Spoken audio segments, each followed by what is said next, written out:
The Dragonback series by Timothy Zahn.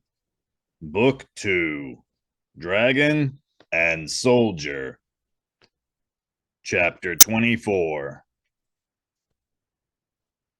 There were two soldiers standing guard beside the Lynx transports when Jack and Dracos arrived at the edge of the clearing.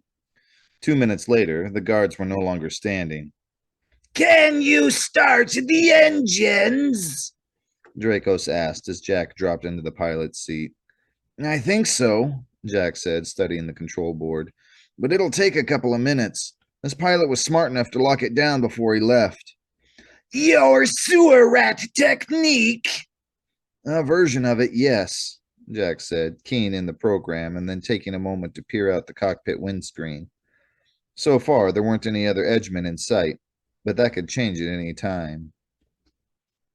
"What about communications?"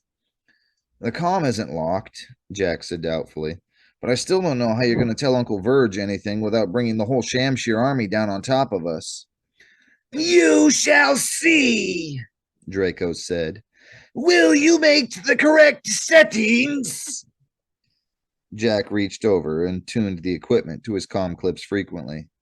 Okay, it's set, he said, pointing to the microphone switch. Punch that and you're on the air. "Understood," Draco said, leaning his torso up onto the control board. "You must stay quiet while I speak. Both Shamshir and Wynyard's Edge listeners may recognize your voice." Jack nodded. Got it. Reaching over, Dracos touched the switch. "Until the brave achieve their rest," he called, his voice deep and formal. "The warrior must put forth his best, and to the last our home defend." Jack blinked. He knew that tone, knew it all too well. It was the rather pretentious style Dracos liked to use when reciting his poetry. What in the world was he doing? Uncle Verge must have been wondering that too. For a handful of seconds, there was no response. Then, to Jack's amazement, the computer's voice came over the speaker in the same overbearing tone. The warfare blazes all around. The killing fields do beckon, he announced. By curve or straight line, reckon. "The dog tells all, the fires blast," Dracos responded. "Until the furies spent at last." There was another pause, a longer one this time. You speaking riddles in my ear, Uncle Verge said. While all is dark and dank and drear, how can one silence fears unseen? "By what foul deed is treason learned?" Dracos came back. "By what hand are we crushed? The fields and vineyards hushed." I held it strong against our might, Uncle Verge said. But through the desert we did go, and took it ere the fall of night. "The scoffers say we face the night," Dracos came back. "That none shall from that road return. The scoffers' words and fears I spurn." The world will tremble, warns the foe, Uncle Verge said, and all will fall like burning leaves, to stand though none endure to grieve. With a delicate flick of his claw, Draco shut off the comm. "How soon may we leave?" he asked. Jack had been staring at the dragon in fascination. Now, with an effort, he tore his eyes away and found the status board. We're ready now, it looks like. "Then let us be away," Draco said. "The SNA will meet us at Datil City." Jack cut in the lifters, and the transport started up into the night sky. No one appeared at the edge of the clearing as he cleared the treetops, shooting at him to come back. Even better, no one showed up and started shooting rockets again. The nav system included a map of the local area. Jack studied it a moment, then turned the transport's nose toward Datil City. He did a quick sensor scan of the sky around them, but no one was visible there either. Apparently, everyone was still out searching for him. We are on course, Dracos asked. Sure, Jack said, leaning back in his seat and looking over at the dragon. Okay, I give up. What in the name of self-buttering Brussels sprouts was that all about? I was giving him information on our destination, the dragon said blandly. Did I not say I would do so? Don't be cute, Jack growled. It's not a good night for it. Just tell me what you did. Dracos ducked his head. My apologies. As I have mentioned, I have been translating my poetry into your language and reciting it to Uncle Verge. Jack frowned, thinking back over the conversation he'd just heard. It had sounded like poetry, all right, but there had been something wrong with it. Something odd about the pacing, or the flow, or the rhyme scheme. And then it hit him. You were missing a line, he said. Each stanza of the poem was missing a line. Dracos's neck arched. Very good, he said. I am impressed. Thank you, Jack said, rather pleased with himself. And the missing line was the message? Exactly, Dracos said. The complete first stanza that I spoke should have been, until the brave achieve their rest, the warrior must put forth his best. Come here to me, my oldest friend, and to the last our home defend. Jack thought back. The third line was missing, he said. Come here to me, my oldest friend. Correct, Draco said.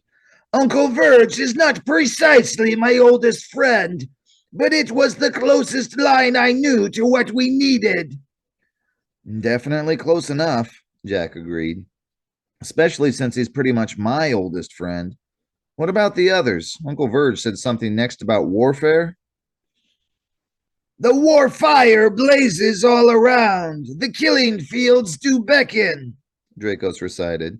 How shall my warrior friend be found? By curve or straight line reckon. How shall my warrior friend be found? Jack repeated the missing line. He wanted to know where we were. Correct, Draco said. As you can see, he understood quickly what I was doing. Uncle Virgil always was a smart old fox, Jack agreed. Your next one was shorter, wasn't it? Yes, Draco said. It was the only one that did not come from one of my poems. I created it on the moment to identify the place where we were headed. Jack gazed out at the stars, thinking back. The dog tells all, the fires blast, until the furies spent at last. It didn't make any more sense to him the second time around than it had the first. You got me, he said. Think of the words, Draco suggested. Think of where we are going. I still don't, Jack broke off. You're not serious. Dog tells, Datil City. It was the best I could create, Draco said apologetically. I hoped he would understand. I guess he didn't, Jack said. You still had a lot more to say to each other. True, the dragon conceded. His next stanza was a question. You speak in riddles in my ear. What do you say? What do you mean? While all is dark and dank and drear, how can one silence fears unseen? What do you say? What do you mean? Jack murmured. I don't blame him. Then I tried to give him a useful clue, Draco said. By what foul deed is treason learned? By what hand are we crushed? The mines collapsed, the cities burned, the fields and vineyards hushed. The mines collapsed, the cities burned, Jack said, nodding. A city with a mine beside it. He understood then, but was not absolutely certain, Draco said. We sought the city of our foe. They held it strong against our might. But through the desert we did go, and took it ere the fall of night. The city of our foe, Jack said. That covers Datil City, all right, and probably 50 others along with it, But no other is so near to us, Dracos pointed out.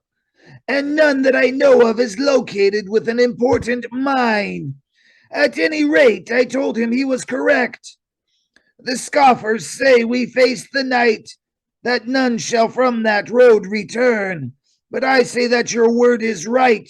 The scoffers' words and fears I spurn.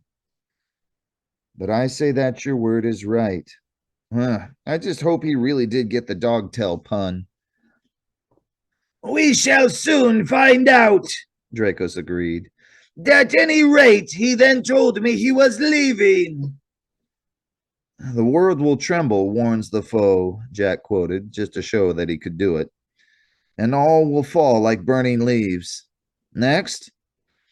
But I must to my friends now go, Draco supplied the missing line. To stand, though none endure to grieve. For a moment, the cockpit was silent. Well, if it doesn't work, it sure should have, Jack concluded. Pretty classy. Thank you, the dragon said. You're welcome, Jack said. I hope you've got an equally clever plan for getting to the others. Actually, Jack eyed him. You don't, do you? It is difficult to plan with so many variables. The dragon hedged. We do not know where our enemies will be positioned. I thought they were all going to be out looking for me, Jack reminded him. Some may be, Dracos agreed. But others will have stayed behind. At any rate, even the searchers may have returned by this time. In other words, you're going to wing it. The tip of the dragon's tail twitched. That is not precisely how I would have phrased it, he said. But it is basically accurate. Jack sighed. I thought so.